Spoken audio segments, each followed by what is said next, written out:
Good smoke in America. I am Nymphiota Smoke Dog of GSA News, and this is Puff Puff Pass America, a short overview of canna news for short attention spans across America. Going federal. The Department of Justice is urging the Supreme Court to reject cases on medical cannabis and workers' compensation, saying that the marijuana policy is evolving and that Congress and the executive branch are best suited to handle the federal-state conflict on the issue.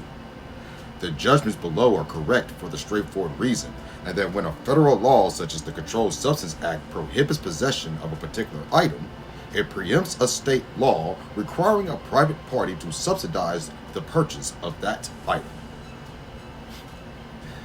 So in other words, you can be prescribed bud by your doctor for your pain and ailments, but you can't claim it on your state insurance because of federal laws. Guess I'll have to pay full price for that pound of white truffles now. Representative Earl Blumenauer of Oregon sent a letter calling on Secretary of Transportation Pete Buttigieg to change federal drug testing policies that cause truckers and other commercial drivers to lose their jobs over off-duty marijuana use that has nothing to do with impaired driving. Buttigieg, who campaigned on a pro-legalization platform during his 2020 presidential bid and repeatedly condemned the harms of prohibition, has yet to take an administrative steps to modernize the Department of Transportation marijuana policy since taking the helm of the department. Earl was like, Pete, come on, man. You did all that talking in 2020 and haven't done any of the walking. We're losing truckers, man. The Food and Drug Administration issued a safety alert about marijuana-infused copycat food products that resemble popular brands. They tweeted from January 2021 through April 24th of 2022, we've received more than 100 adverse event reports related to children and adults who consume edible products containing THC. Accidental ingestion of these products can lead to serious adverse events, especially in children. We're aware of reports of copycat products packaged to look like Captain Crunch, Nerds Ropes, and Starburst, among other things. Now I understand the kid mixing up the packaging, but adults, you're just being lazy.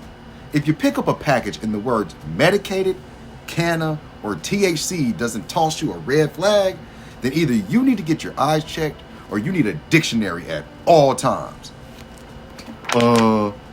Medicated. Oh no, don't want that. Don't want that. Senator James Lankford of Oklahoma mocked his home state's voter-approved medical marijuana law, which he unsuccessfully campaigned against, in a Senate floor speech about his opposition to abortion rights.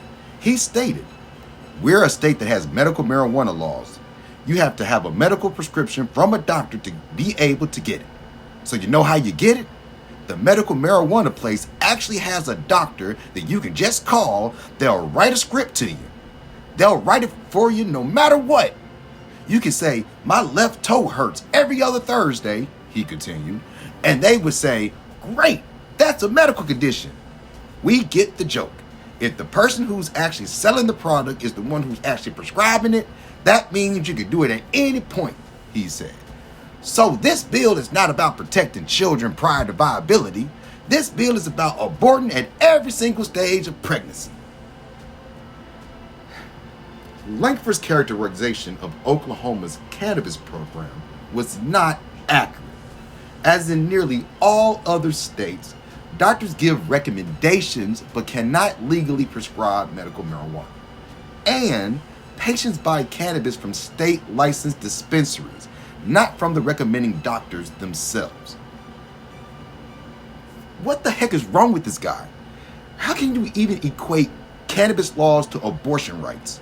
And dude, your views on how each of the processes work is just wrong. Absolutely wrong. Hey, what you looking to get? I got everything you need, including abortion. Don't worry, I'm a doctor. Representative Ralph Norman of South Carolina is refraining from making an endorsement in Representative Nancy Mace's re-election race, saying he disagrees with her stance on marijuana legalization and other issues. Meanwhile, Representative Nancy Mace got engaged to her boyfriend, who co-founded a company that produces rolling papers, although she says his work has nothing to do with her marijuana legalization bill. Looks more like Normie's mad he didn't get his surprise proposal from his dream cannapreneur and now wants to be a big wet blanket on legalizing. I wish I had a handsome bald guy with his own canna company propose to me. States, get your weight up. Vermont regulators issued the state's first recreational marijuana business license. But the first recreational store isn't slated to open until October the 1st. And even then, the timeline is so short, they may not even have enough flour to sell. Great job, Vermont. A top Florida cannabis regulator is leaving her job to join FloraGrow, based in Toronto. She has been named Vice President of Regulatory Affairs, a critical role in Flora's domestic and global expansion strategy, and lead government relations in key international markets. They must have offered her some real international pay to have come all the way down to Florida to pick someone.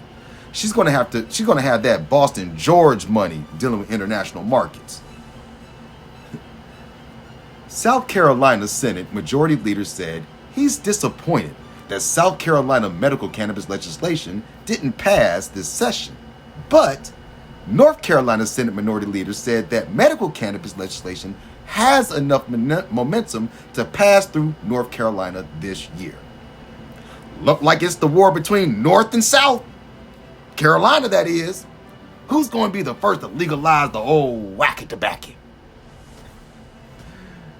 The New Jersey Cannabis Regulatory Commission reported that retailers sold more than $24 million worth of recreational marijuana products in the first month of legal sales, which beats out both Oregon's $13.9 million and Washington's $3.8 million during their first month of recreational pot sales. Man, with Atlantic City not doing as well as it has in the past, I bet New Jersey looking at this like, cha-ching! Mississippi regulators issued a checklist for potential medical cannabis dispensary applicants. It contains 28 chapters and can be completed electronically. The portal should be available by July. Come on, Tennessee, especially Memphis. Mississippi already beat you to the legalized gambling market and made billions. Now they're about to beat you to the legalized cannabis market, and the best you could do was legalize hemp. Don't get me wrong. Hemp is a great product, but come on.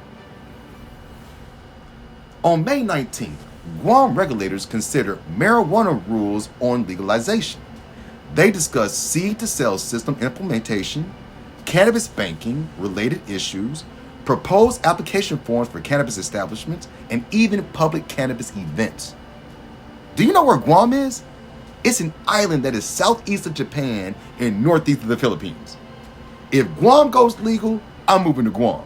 I can get all the bud, all the latest knockoff designers, and all the anime I ever wanted in life for cheap.